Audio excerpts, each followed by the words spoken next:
Today I'm working with the Belle Fleur collection by Becky Fleck from Photo Play Paper. And as you can see, this is a beautiful floral collection in nice bright spring colors with the turquoise green that is very popular these days, as well as the beautiful pink flowers and this bright reddish pink that is perfect for spring and summer. And we've got some beautiful embellishment stickers here as well that I'll be showing you in a minute. So let's take a look at how I'm constructing my layout. I am starting with this sheet right here for my background. It's one of the largest floral prints in the pack, and it's very busy, but we're going to knock that busyness back with the additional layers that we're going to put on top of it, so I'm not worried about that. Of course, I like to start with my photos, and I have this gorgeous photo, or at least I think so because I'm a proud mom, of my daughter last spring. She was modeling this fascinator that I made for one of my other websites as a project, and I thought she looked so gorgeous that I wanted to scrap the picture.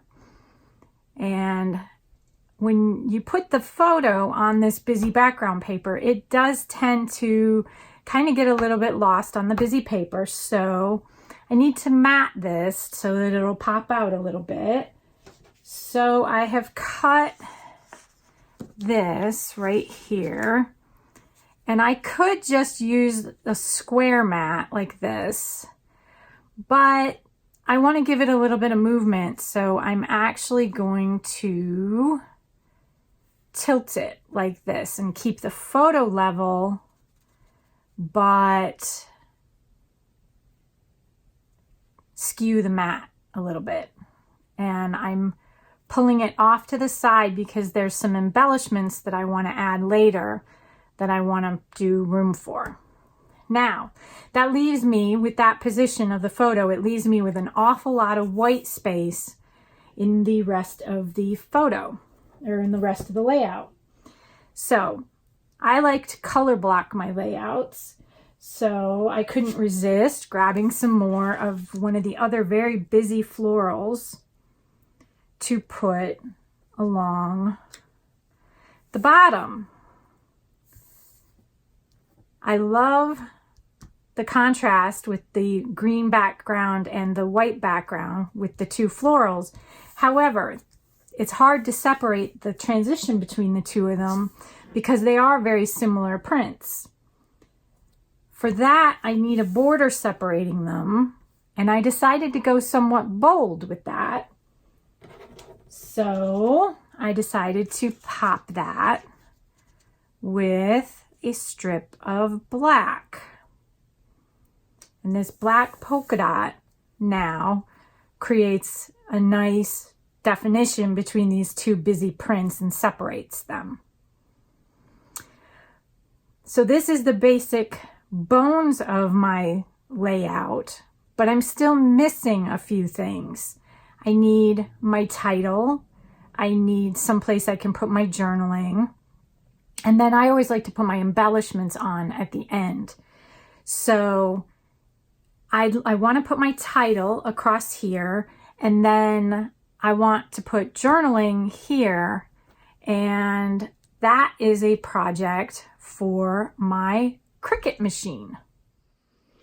All right, now I'm in Design Space here, and I've got my cut set up for my title, beautiful, and a tag that's going to hold my journaling on the layout, and it's all ready to go. So I'm just going to hit my Make It button, and it wants to start with my tag, and I want to start with my title, so I'm going to hit over there to select my title, and then go down and hit Continue. Got it. Select my machine, tell it I'm using the Maker, select my material, and then it is all ready to go. other than I have to load my paper in the machine, and my blade is already set up. So I gotta push that in there and load that right up and hit go.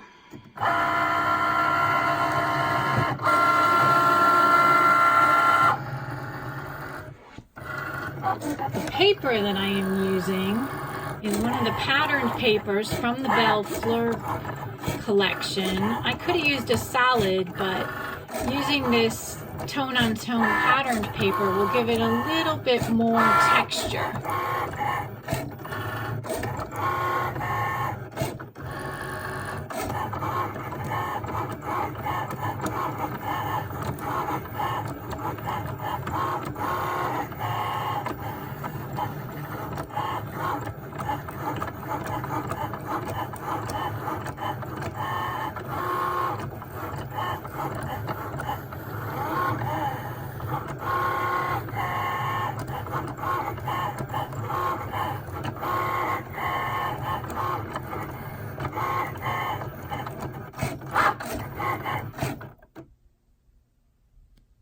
Now that the cut is done, just unload my mat. And if you look at the right light there, you can see the cut. And I should be able, with one hand, to start peeling this up. The back side of this paper is really pretty too. This beautiful green floral. And there is my cut. I will still have to go back with my weeding tools and separate out the insides of some of those letters, but my cut is pretty much done. And now I will do the same thing to cut out my tag. Now that I have got my die cuts created with my Cricut, my title and my tag, I added a rectangle of white paper to the tag for my journaling so it would pop out. The general concept here is complete, but it needs a few more touches. I went into this pack of chipboard shapes, and I like to cut out sometimes my embellishments that are adhesive so that I can see how they're going to look ahead of time without having to stick them down. So I can sample this one here and see how that's going to look. And I've been eyeing this sheet of stickers right here that came in the collection pack.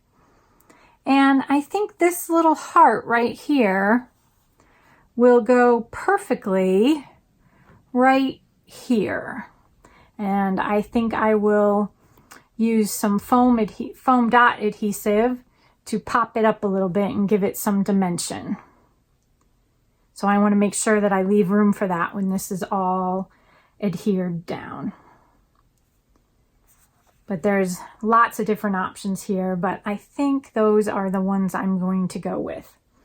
But before I do all that and start adhering all this down, there is one other thing that I want to do, and that is that, see, a lot of these edges here will look a lot more finished, especially on this pink paper and on here, if I ink them before I glue them down.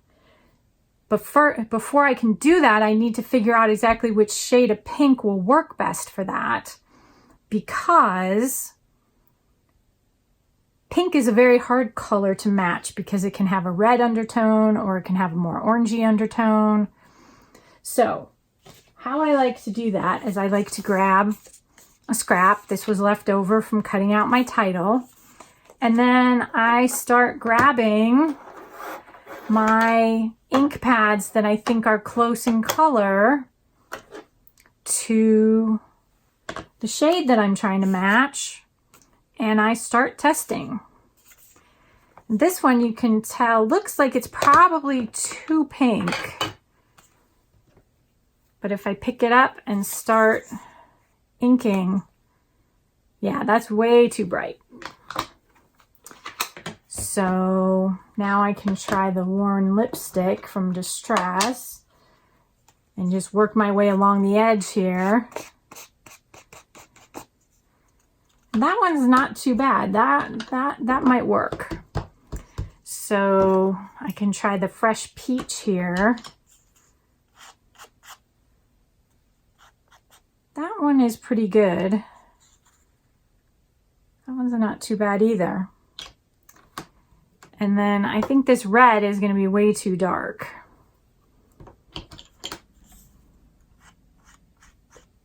Yeah, that's way too dark. Let's try this color box one. This is one of the reasons that people might want to own a ton of ink. That one doesn't show up. It's not dark enough and it's not red enough, I don't think. This last Hero Arts one is pretty good too. So I'm looking at all of those and I think I am going to go with, let me double check this here. I think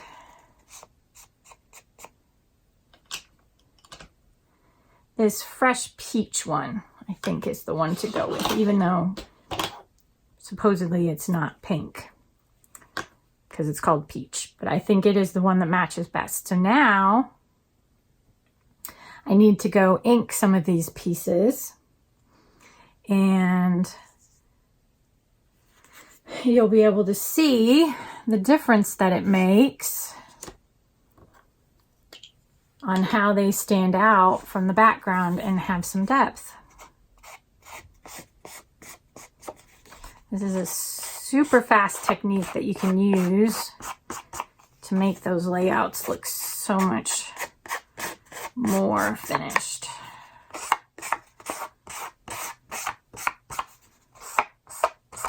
And the nice thing about this is that with this direct to paper inking is you don't have to be exact. I usually end up with a smear or two that's on the surface here, and it just gives it a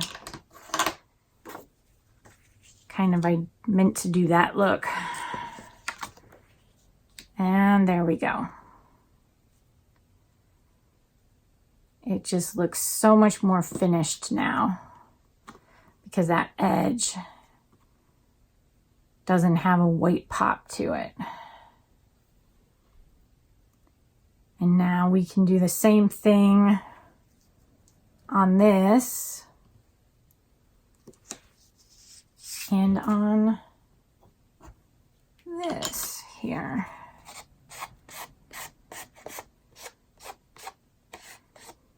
And how much ink is visible on the front of the color will depend on how vertical you hold it here versus here. You'll get a darker line on the front. So here on this stripy thing where I want less ink on the front, I'm holding it more vertical instead of angled towards the front.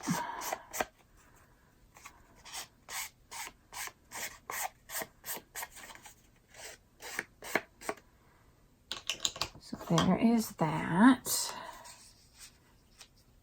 And that gives that nice striped paper more definition so that it separates better from the background.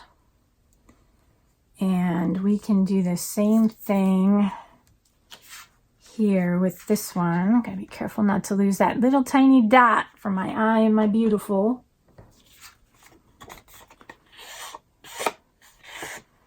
And ink up this top edge here.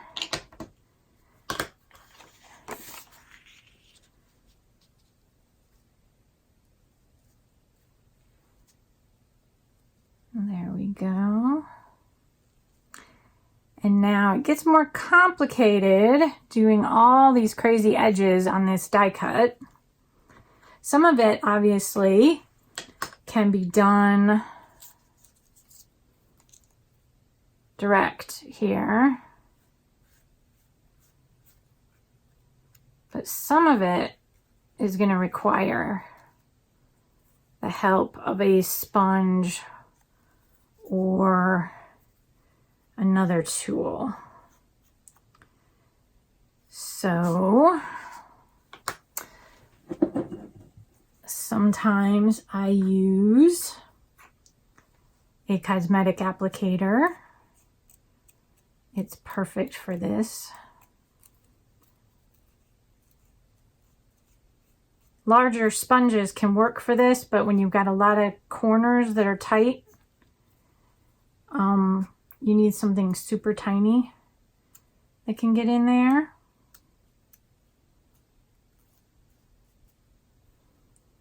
So obviously this is going to take a few minutes, so I will be back to show you the finished product when I'm done inking. With the inking done on all of my pieces, you can see how much better this title pops off of this busy background. Now you might have been wondering why I decided to go with the cosmetic applicator for my inking instead of a pen, especially because the Distress ink, which sort of matched, has a pen to go with it. Well, look at this. This is my cosmetic applicator that I used. See how destroyed it is?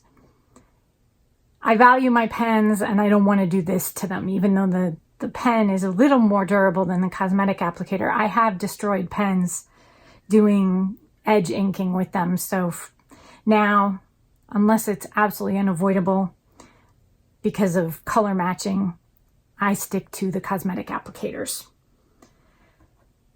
So now I am ready to start sticking everything down.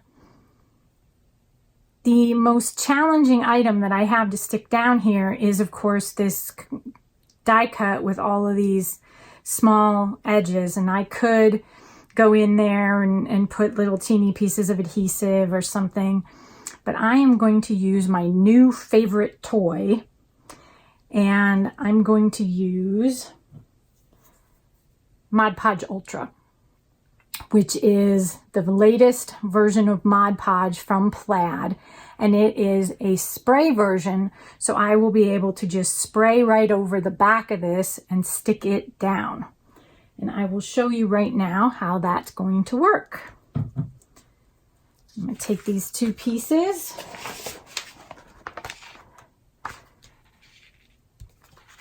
Here, and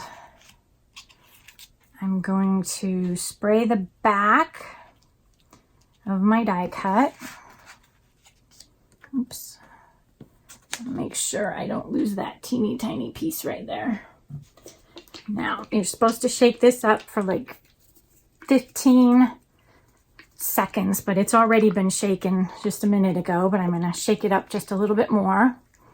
And then you're supposed to do a test squirt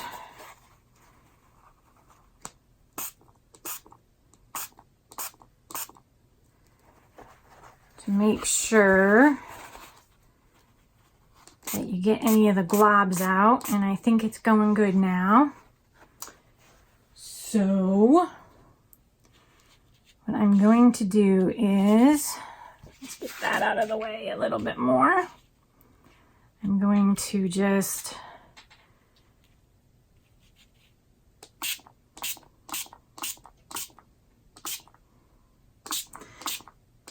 this is the matte version, so that if I get a little bit of overspray on this, it should not be an issue, because let's get this out of the way, because it will dry matte.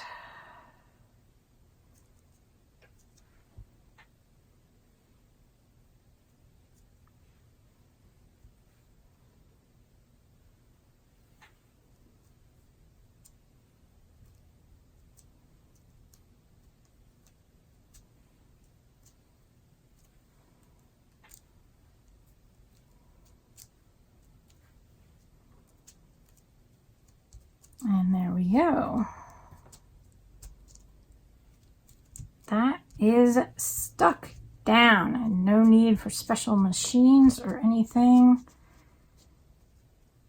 because I am lazy. And now I've got that little dot that I need to do. So I'm going to just drag it through some of my extra overspray there from that and pop it right down.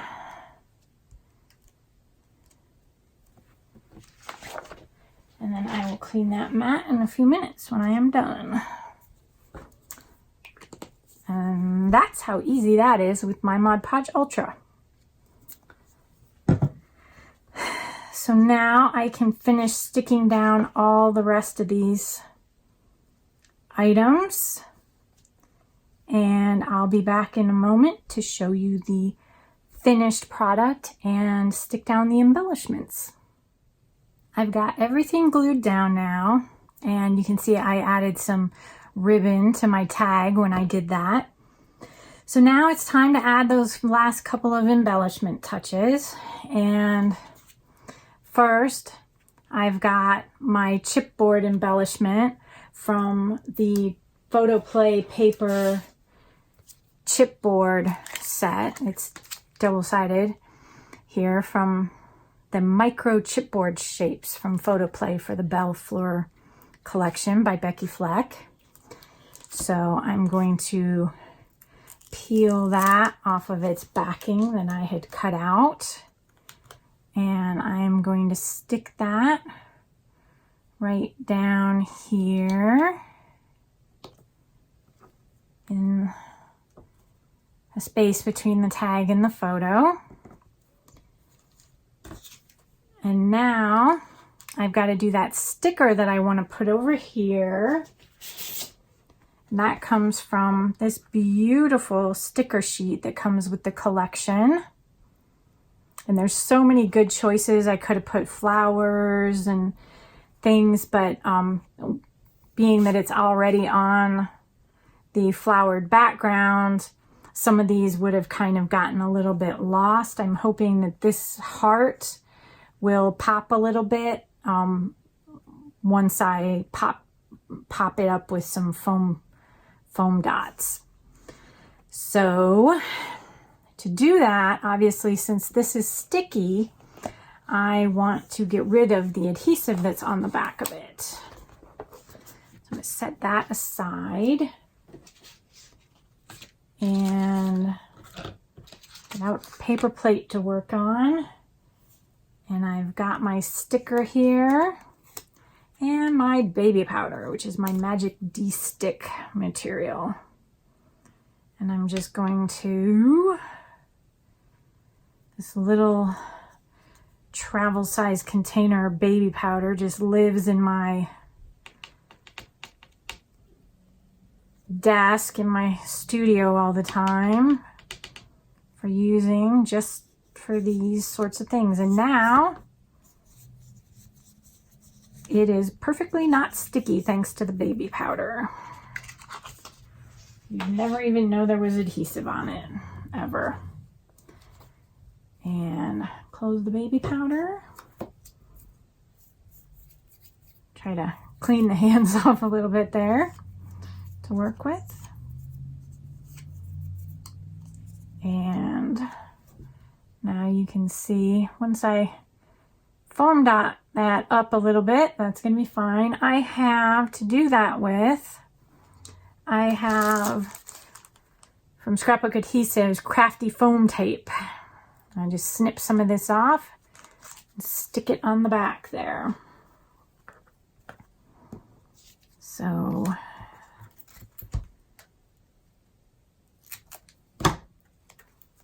find out how much I need. There's one piece. Do another shorter piece over here. Oops. Like that. And that should be plenty.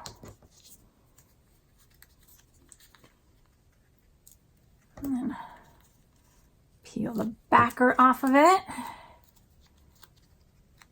and figure out where I want it. By putting it partially on the photo, that'll help it pop as well. There we go.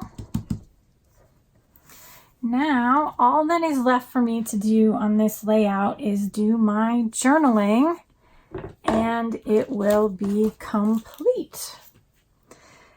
I will put a photo at the end of the video of the finished layout with the journaling. I hope that you've enjoyed creating along with me today. Thanks for watching. Bye-bye.